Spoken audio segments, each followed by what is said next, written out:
Minus 10, 9, 8, 7, 6, 5, 4, 3, 2, 1, 0. Welcome back, everybody, to the GetBack Podcast. I'm your host, Damian Dustin, here with Aiden Jones. Welcome back, ladies and gentlemen. episode 63 of the GetBack Podcast. Ball is approaching us, and what I mean is it just feels like we're inching close towards NFL. Summer League is, starting to come into full form. Yes, sir. First, I want to break down NFL. I want to talk not NFL, NBA. I feel like something is looming upon us, and that is the decision of LeBron James. The king. Is he holding up the league? That's my first question that I'm going to start off with. LeBron is definitely holding up the league, but he likes it. He actually not even likes it. He loves it. This is LeBron's main thing. Whenever it's the offseason and he has a chance to possibly leave a team or departure, this is where he takes a hold of the full offseason. And, of course, it's his last one to do so. So, of course, he does like it. He is holding up the league, as Adam Silver would say, that he's stringing everybody on because they need to make the schedule. So, I'm definitely waiting, too. What you got? I definitely do agree with you 100%. And to your point, I think LeBron knows that he holds all the power. I think this is almost I think it's kind of like this whole discussion this entire season was who is the face of the league? Who's the face of the league? Yeah. And I think LeBron is kind of just putting out this subtle message that, okay, young fellas, I'm here and all you guys are waiting for me because I'm still here. With that being said, it's been narrowed down to about five teams, just in case some two dark horses pop out. But the three consensus, Miami Heat, Cleveland Cavaliers, and Golden State Warriors, which one does LeBron ultimately pick? The 76ers. Wow. 76ers, man. I know it wasn't your top three. Wow. If you look at LeBron when he went to the little Fanatics little fest, he threw out slight little hints. We'll call little hints for this episode. Trust the process. He says the 76ers on the first one that people are calling out. Like, he's throwing multiple different little hints out to us. And I think that it's about to be a trust LeBron process. Like, Wow. Only thing that's really holding it back is if Joel Embiid can be healthy. But now that you have Jaylen Brown and Tyrese Maxey and VJ and like you have so many different pieces, this could still work, whether you have Joel or not. Which, of course, Joel being added on would be a pleasure, but this could possibly be his main chance of getting a ring. 100%. I think the teams remaining all kind of have that same characteristic of you can put LeBron on that team, and they'll either go from contenders to championship contenders or just genuine favorites. And I think, with that being said, I think LeBron is going to go back home to Cleveland and return. I think, they extend Don. Yeah. I think Don took that extension willingly because I think he knows something is going to happen that is going to make him stay. Apparently, a lot of people do. I mean, Pat Riley, he made a little cookie plane joke. He was like, of course, he already landed the plane with Giannis. Let's see if we can land another plane, which is ironic. Of course, that's why he kind of left.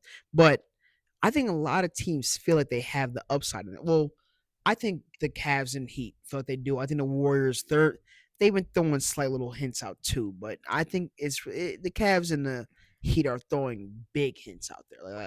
They're kind of like saying some stuff. Yeah, 100%. And I think Cleveland just makes sense because he fits that. He's going to play small forward. He's going to return to his natural position.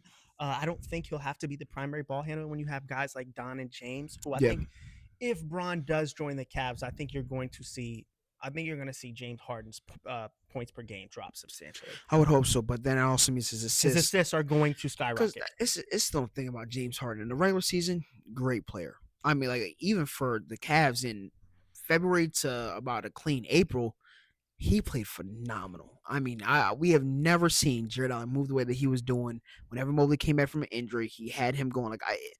It's something he has where, of course, he's kind of transitioned his game from a pure scorer to now a scoring and facilitating guard. So it will mostly drop down for his points, but the assists would skyrocket. Yeah, 100%. Circling some other teams like we were talking about, the Warriors. I think the Warriors would be such an interesting team for Bron too, obviously because of the Steph Curry element. We did kind of talk about the fact that they would have to get Anthony Davis. There's other parts. There's too many parts for these other teams that it would take to acquire LeBron that I think it just makes the most sense for him to come home, man. I don't want to see him the worst, but I think the Warriors has some other stuff going on. Like, I don't know if he was telling the stuff with Draymond.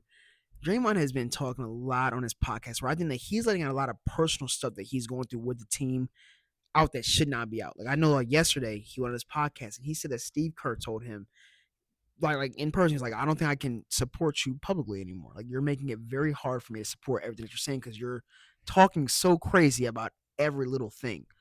Yeah, and it really, and I think because listen, Draymond is not on a contract right now. He's not. He's a So free agent. he's a free agent. If Bron decides to go elsewhere, Draymond may also decide to do that as well. And I think he also made some comments that I wasn't too fond of about their rookie that they drafted, Yaxel Lenneborg. I mean, man. Yeah, I was gonna ask you how you felt about that, bro. I mean, he's coming out. I know Yaxel gave out some jokes about, of course, Michigan versus Michigan State, but on some like regular teammate joking. Then Draymond says, "Shut the hell up and get ready for training camp." And he almost said like, well, I'll have a talk with him in training camp, and it's almost like you better Jordan pull him again. That's what I'm saying. And it's almost like Yaxel.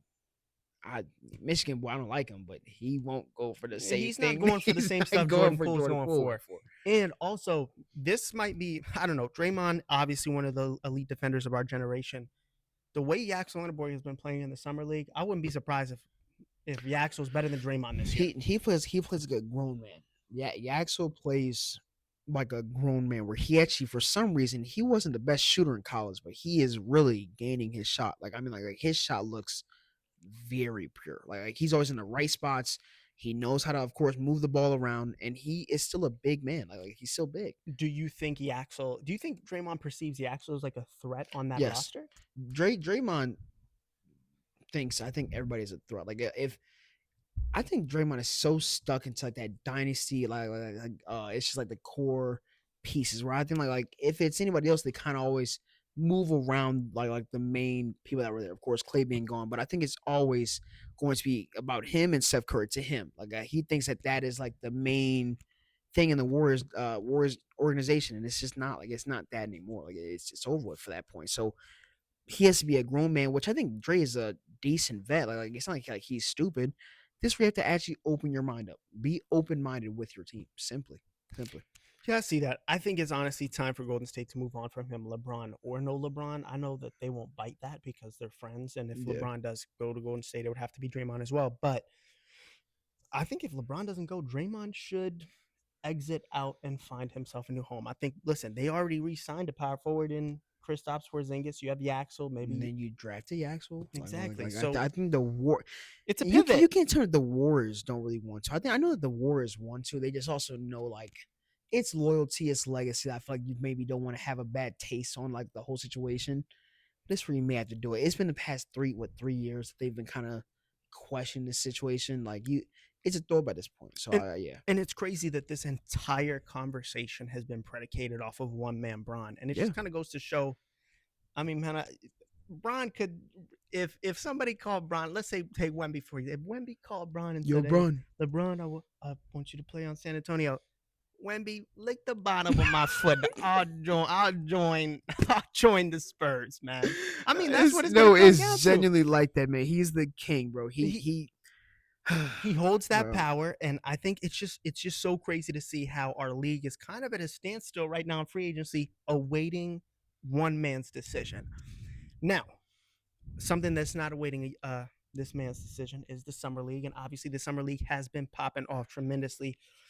I'll tell you this, the first top 5 picks, I mean, we have been impressed. We've seen some iffy play, but for the most part, we've been impressed with these rookies. We talked about the top 4 last podcast. Who's your standout right now? Standout is still the same as last pod. I'm going to say Caleb Wilson. Yep. I'm still impressed with AJ. Of course, I know AJ didn't play as many games, but it's the games that he did play where, of course, even in that second game, his efficiency kind of went up. You saw he was trying to do a little bit more with like the passing, the facilitating. That was pretty impressive. What about you? Yeah, I would say AJ too. Caleb has been playing sensational. We obviously could tell that game where he had 7 threes was not a one-off. I mean, he did it again. It smoothed down a little bit on Monday night. I know that, but still, he just still looks so polished. Like he really looks polished. I know that he had a turnover. Man, of course, like the other person sprinting down the court to go get a layup, he sprints down and does a LeBron Caleb Wilson block off the glass. And I said, oh, like he looks like he's playing with a lower down type of like Yeah, energy. and that KG comparison, I felt like was so perfect. It's getting. You're starting to like really I mean, see KG it, bro. literally labeled him the little ticket. I Yeah, mean, little tick, and the that's w- so tough. he's playing so with a tough. tenacity and aggressiveness that I think Chicago's really going to need. We know they got guards for days. Chicago better be excited, bro. They Yes. this is their best This pick is your since foundation pick. since D Rose. So you better be excited. I do want to talk about the 5th pick. Okay. Keaton for the Clippers has not been what a lot of fans. Well, I don't know if I can say what fans expected, because a lot of people were not very high on him pre-draft. A lot of people weren't that high on how he played in college. Like, yeah, he had pretty big games, but he always had to somehow do a little bit extra stuff to get his own shot. Yeah. In college. So now you're in summer league and it looks even worse. What could possibly happen when you go to the league? Like, does he have a transformation to somehow make his own shot or be a better, have better tunnel vision? Like, how does that even work for him? I think it will. I think it's just an adjustment process. I think we're kind of judging a little too hard. I do agree he hasn't been performing well. Listen, still averaging 18 points. The 38% shooting is what kind of gets me there.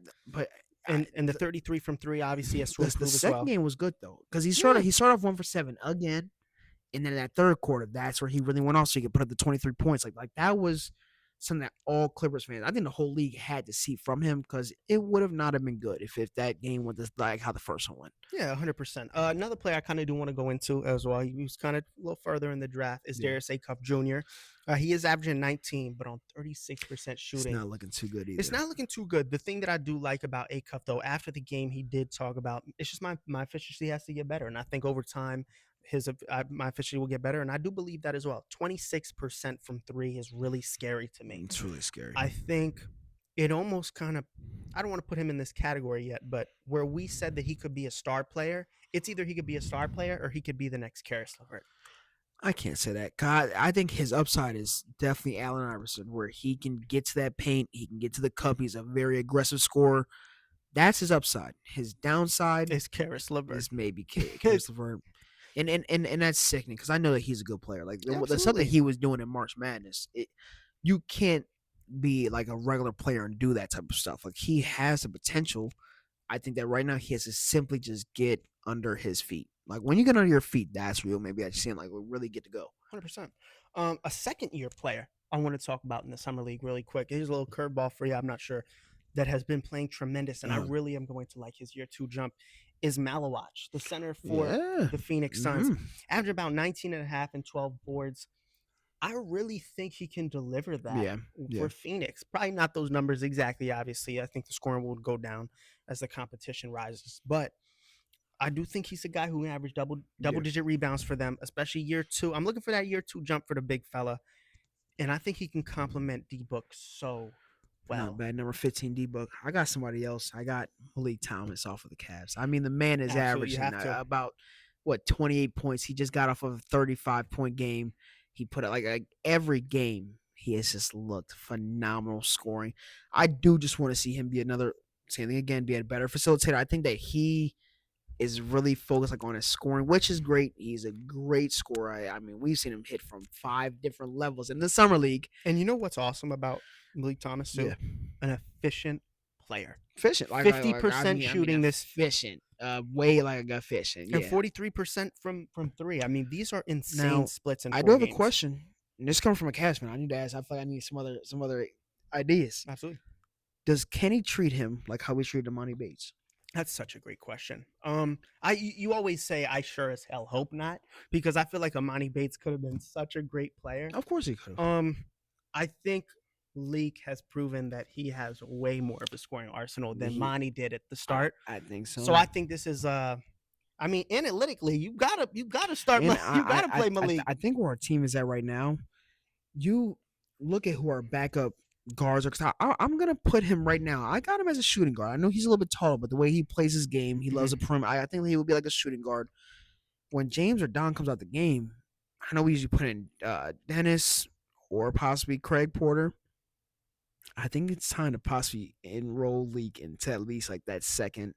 That bench piece. Like, I think that him coming off the bench, even getting 15, 13 minutes, I would be very pleased to see it, because I know that he has potential to really be a spark off of the bench. I know he does. 100%. I totally agree. And we just hope Yeah. that he doesn't have the Amani Bates effect happen to him.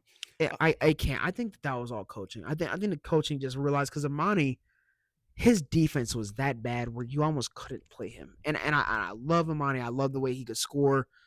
His defense was so bad that it took away almost everything he gave us on offense.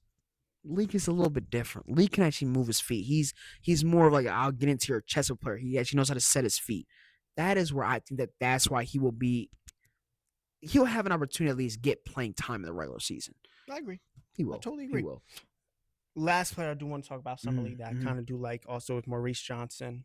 Yeah. I think he's been playing well, Michigan boy. Getting the I think something that he's gonna benefit from going into his first year is Yep. man to have your head coach from college be Yes. coaching you in the NBA. Yes. Talk about a process that should be much easier to adapt to than most. Oh yeah, because your coach is already adapting to a new process. And the fact that I think he actually took 2 Michigan boys, didn't he? He took 2 of them, I think. I think so. I'm not But sure. either way, the fact that he was able to at least carry one over is a great opportunity because he picked him high in the draft. Like it wasn't like it was just a 20th, like a No. 25. Like he picked him pretty high. That means that he trusted in that player. So hopefully it works out because he hasn't looked bad in the summer league. Like he has not looked bad in the summer league at all. Not at all. Not at all. But nonetheless, it's been an exciting summer league. I Yeah. think this year is definitely going to bring us the best of the best for this rookie class. My last question to finish off this convo would be to you: who is your NBA Rookie of the Year next season? You're too early Rookie of the Year. I'm going Caleb Wilson. Yeah, I had to say, I had to beat you to the but punch, it's man. not simply just because other players are not at his level.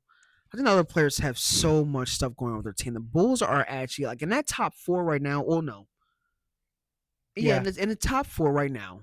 Unless He Cam has the worst Cameron Boozer unlocks some crazy offensive That arsenal. was why I didn't pause because Boozer's team isn't good either. I think that the Utah Jazz and the Wizards, they tanked. They weren't that bad last year. They tanked, especially the Utah Jazz. You can't tell me that team this year at least won't be in the top 11. I'm not going to go over. I'm not going to exaggerate. I'm not going to be like top 8. Not like that. But you can't tell me that they're going to be as bad as they were last year. And then you add on DNP. Jaren Jackson, Laurie Marketing, Keontae. I don't know. I mean, maybe you had can to think about it though. Maybe you can go up a little more too. And then you look at the guards. Yep. DNP has a lot to compete with to put up Rookie of the Year numbers. Same thing with AJ. AJ could be getting fed, but you look at that team, Alex Sarr, who's now one of the best young big men in the league. I guess the question for Utah is DP going to be a DNP? That's the question. I don't think so. I don't think I think people just forget. Like, yeah, it was injuries going on with him in college. A lot of the time that he sat out, it was for a reason of him just not feeling like he had anything else to prove, which is so crazy to see in college. But he was right. DP was so ready to go to the league. Like his game transition is way too good. Same thing with AJ. I think AJ is the same way. But who has the most opportunity to score and be that person? Caleb, his team. Can't say that they're shitty, but they're not as good. They're not as good. I know you have Norman Powell, but over under 17.5 points for Caleb Wilson. Wilson this year. Over that 17 man averages 19 his first year. Okay. Which is even like crazy to say. 19. It's not. I'm not going to go 19, 20 would be saying a lot. 19, 20 points. Yeah. Talking about best rookie sent. Oh, yeah. 10-2. D-Rose? Yes. Yeah, I'm just saying rookie. Just coming in. 20 points? Because I'm assuming he's probably going to put up 8 boards. About 7. He'll put up 19 and 7. First year, that's incredible. That's phenomenal. You know, I think that he's better than Evan Mobley was when he came into the league. Oh, yes. Sure. Let's chill on the Evan Mobley talk because the Mobley talk, the propaganda needs to stop. That's an 18-9 guy for the rest of his career. No disrespect. Exactly. No disrespect. Exactly. But moving on. I feel like we talk good ball for the NBA as we transition. We are going to the NFL season. Preseason is yay close. I'm excited. What are your thoughts going into OTAs? Who are your sleeper teams going into this season? I got 2. And I think it's only because I've been seeing so much disrespect about them. Whether they're both in the same division. Carolina Panthers are my sleeper team. I like that. Caleb. Talk. I almost said Caleb. Bryce Young was ranked the number 30th quarterback in the league heading into the season. This is by NFL execs, coaches, and players. I'll be damned. I mean, you're crazy. The fact that they were competing to go into the playoffs where it lasted with only one game stopping them from reaching the destination.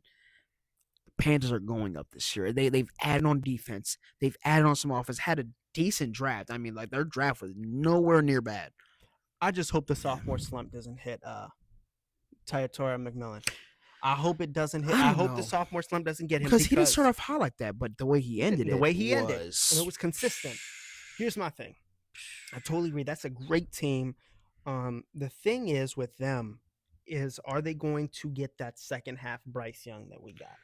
Because if they do, I think he's just getting more and more comfortable though. Yeah, because you got to think about it, man. He wasn't kind of what Rod Wade told him, I'll say this. Let's get married. I'm just saying, bro. Like he wasn't all the way up there. He wasn't that way until I think he started being trusted by the organization. That, but also too, here's something that I think kind of looms. Yeah. Those weeks where they started to win games and get going, it was because of who? It was because Rico Dowdle decided to turn into the best running back in football for a couple weeks. You're not going to get that anymore now that he's gone. You do have Chuba Hubbard. No, so you got Chuba. Who's coming back too. I mean, my problem is I just don't know because where are we in Bryce Young's? We're year 4. Year 3. Year 3? No. Year 4. Year 3. Year 3. Yeah. Stop. You're messing up, right? Either way. I just wonder at what point do we start to say, are we going to see, we need to see some real growth. Yeah. Not just, it's not time for these little spurts anymore, because it's almost as if every quarterback from the 2024 draft class has already passed him up. Like that's almost like getting held back in middle school. I mean, that's like getting held back in middle school. It's that feeling. He needs to make a big jump this year, because if not now, when? And I think it's going to become a question, because they did make the playoffs, obviously lost to the Rams, which was an insane game that they could have won. But if he doesn't make a big jump statistically that contributes to winning, you might hear some chit chat about Carolina going after a young man by the name of Arch. Which is crazy that you think they would even no. Because at some point, where do you give up on this Bryce Young experiment? Yes, he had a good year. He had a good year last year. I'm saying, you think they're considering giving up on this? I need to see great next year. This season, I need to see great, if not really I can good. Guarantee that the Carolina organization was very proud of that dude this year. Of course, I know. Of course, they were with very proud of that dude. And part of this is on Carolina with the fact that with the benching, the coming back, they treat him like shit. Of course, and for him to persevere and still play good throughout all that is incredible. I just hope that transitions next season and he plays great, or just takes it up another level. He has to. He has no choice. But nonetheless, that is a great team. What's your team? Sleeper team for me, I got it would have to be I'm gonna go with the Houston Texans here. And I know that's what? I thought you were gonna say the Texans or the Colts. That was right too. You were gonna say. No, I'm gonna go Houston. And the reason why I say that is because you are getting Tank Dell back. I wonder what that's gonna look like. Oh, if you would expect it to be good. I mean, like that's it's a brutal injury. It's a brutal injury. That's CJ's guy though. Like he loves Tank. If you get 75% Tank back, I think that's better than your. Well, I don't know. Hayden did have a good year last year, so nonetheless, I think he'll have he'll have another jump. But CJ Stroud is who I'm looking at the most. Young man, I hope you were working on your game. I have a question, because I think this was a discussion. Go ahead. Last week on the NFL show. Is Nico Collins a top 12 player not top 12 player, a top 12 wide receiver in the league? It's a tough decision. He's probably 12. Probably 12. Or I could probably, if I really sat here right now and like had a list and like Justin Jefferson, please don't. T. Higgins, Jamar Chase, the number 2. T. Higgins, the number 2 on the. Did you just say T. Higgins? T. Higgins healthy is better than. T. Higgins is not better than Nico Collins. No, he's not. T. Higgins fully healthy is better than Nico Collins. No, he's not. Nico Collins is a great deep threat. Okay, you're tripping. Just because one of them is a number 1 option being overshadowed by another. Number 1? Yes. Nico's He was number one when everybody was hurt. Nico's number one. When everybody was hurt. Nico's still number one on their team. Nico Collins is the number one receiver on the Texans right now. Last year, because everybody was hurt. He would still be. If Tank was back, he would still be number one. That's Nico Collins. I don't know, man. When Tank was healthy, he was getting a lot of it. He was getting a lot. He was getting a lot. Where you could like have a real discussion. You know, I'm almost done with that combo. T. Higgins is better than Nico Collins. No, that's not crazy to say. I really hate to tell you, no, he's not. Yeah, so the fact that T. Higgins is nice. Don't get it twisted. T. Higgins is really nice. Cortland Sutton is better than Nico Collins. What? The what? Stats were even better last year. Yeah. Stop! Please stop! Cortland Sutton is better than Nico Collins. I feel like now you're just. Who do you think Nico Collins is? Possibly a top 10 wide receiver in the league. That's what I think he is. Yes, bro. Yes. Bro, he's a good, he's a great wide receiver. You said good, and then you said great because he's I didn't think good wide receiver. Great wide receiver. He's a great wide receiver with great hands. Yeah. Let it go. Not 12. Let it go. I can't. Not 12. So you said that he was 12, and then now he's not 12. Not 12. Not yet. Because you kind of just took me off that train now. But nonetheless, I got the Texans being a sleeper team. I think the defense is going to just absolutely be the same top level. And I don't think they run into that slump that they ran into last season. People forget that this team had an abysmal start to the season. I think they started 2-5, 2-4. And I remember we were kind of talking about how their offense just couldn't get going. Then after that Broncos loss, when CJ had the concussion, they started to string together wins with Davis Mills. Boy, man. The backup came in and changed their life, man. And it really changed their life. Yeah, and it changed everything for the team. I think they don't have that problem. Changed their life so much to the point that when CJ came back, they were questioning if he should come back to play for like a starting position. But yeah, they're definitely my sleeper team. I think with was that Mills? Was it Mills as their backup? Davis Mills. Who he performed. Man. So that's gonna be my sleeper team. That's not bad. I have one team I am somewhat excited. Like they're not like my sleeper. I just think I'm excited to see where this goes. Cam Ward and the Titans. I'm really I don't even know if it's necessarily about the Titans, but I mean it has to be if he has to jump up. I think Cam Ward will have a pretty huge, huge. Okay. I don't want to like over exaggerate, but will he be to me a top 17 quarterback next year? Yes. Okay. Cam Ward, he hates to lose. Very efficient. He has one of the best one of the best deep balls in the league. Okay. But I'm just excited to see what Cam Ward can do with the second year. Like I think like he will have one of the biggest jumps of the whole league this year for sure. Yeah, and then the Titans team is nice. So. Yeah, and the new coaching staff too. You got Salah in the building who, obviously is defensive minded, but I think to string together wins and build confidence, you need a great defense. And I think if they can just be top 12 in the league defensively, I think that just gives Cam Ward this margin of error where he can kind of just grow into his own player. Because I felt like last year, they just weren't good at any facet of the football. And every mistake Cam Ward made, it was almost like, dude, are you serious? Yeah. And it was like, it was just him out there. So I think now with the right coaching staffs and better personnel, I think to your point, not just Cam Ward, just the Titans in general could maybe string together a couple wins and just be a competitive team this year until maybe 2-3 years down the line. No problem. To close this off, I want to go through East Division. Just tell me who's going to be the number one. Can you do that for me? We'll go back and forth. Wait, hold on. Okay. That's it. Just get up your little list. We're going to start off with NFC. NFC West, Cards, Rams, 49ers, Seahawks. Who will be coming out number one for that tough division? In the West, I have that's not even Rams. I mean, the Rams will come out of there, and it's not even that's consensus. I think you know what? They might lose one game to Seattle. I think they sweep the division. Probably. Wow. And it's like that. They'll probably lose they'll probably lose at the 12. They'll probably lose at Lumen Field in Seattle. 49ers are kind of odd right now. George Kittle's not going to be back start off the season because of the Achilles. Call me crazy. What are you going to say? Mike Evans will have one of the biggest jump ups of his career. Do you know what he will do? That's fine. With the 49ers offense. So you're saying what? No, I'm just saying. I'm just okay. I'm just saying. That's fine. Mike can have a great year. They lose to the Rams. Yeah, they're going to lose. They're losing to the Rams.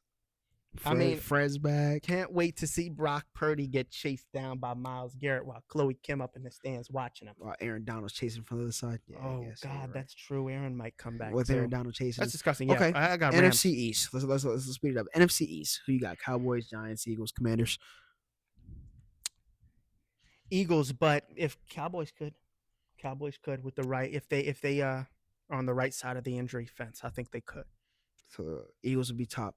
Is Dak Prescott a top 12 quarterback in the league? Yes, Is he top 10? I could probably name 10 quarterbacks better than Dak Prescott. You can't name 8 quarterbacks better than Dak Prescott. I We'll move on. We'll NFC talk North. after. NFC North. Who you got? NFC North, I got. I like this division a lot. I do too, and it's so tough. Obviously, Micah's not coming back for the Packers to start it off. You got Caleb Williams, who's hot right now. But you know what? He's Give hot, me the no, he's cold. Lions to come back from the injury bug. Yeah. I think they get their cards right. Gibbs has a huge year. I think they're back. Oh, give me Bears, but it's going to be close. Give me Bears. It's going to be close. I already got the Lions for that one, which I'm excited for the Bears too. NFC South, last one: Falcons, Panthers, Saints, and Bucks. Tough. I mean, it would be a disservice if I didn't say the Panthers. Yeah. So I think the Panthers are going to take it. I think they're just good enough. All right. AFC. We'll start off. We'll do you guys last. AFC South: Texans, Colts, Jags, Titans. Who's your number one coming out? Texans. I think that defense is right. I You think CJ makes another jump up this year? CJ. I mean, that's the thing about the year before CJ. We were already talking about him being one of the best quarterbacks in the league. So And then he threw 4 picks. And threw 4 picks. I mean, if he was really if you need to work on your game, he cut off all of his hair and got some muscle on him. If that translates, then give me the Texans. But if not, and he still performs at the same level, give me the Jacksonville Jaguars. If not, all right. AFC North: Ravens, Bengals, Browns, Steelers. My hot take prediction, and I have to live this one down, No, I mean, is the Cincinnati you Bengals. I think the Cincinnati Bengals are going to win the AFC North.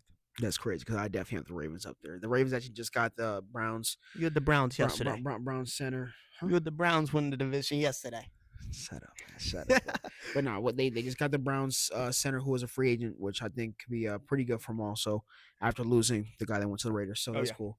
AFC East: Bills, Dolphins, Patriots, Jets. Bills over the Pats. Over the Pats. Yeah, I think that playoff run for the Patriots was a one-off. I'm not. You trust in a new coaching system?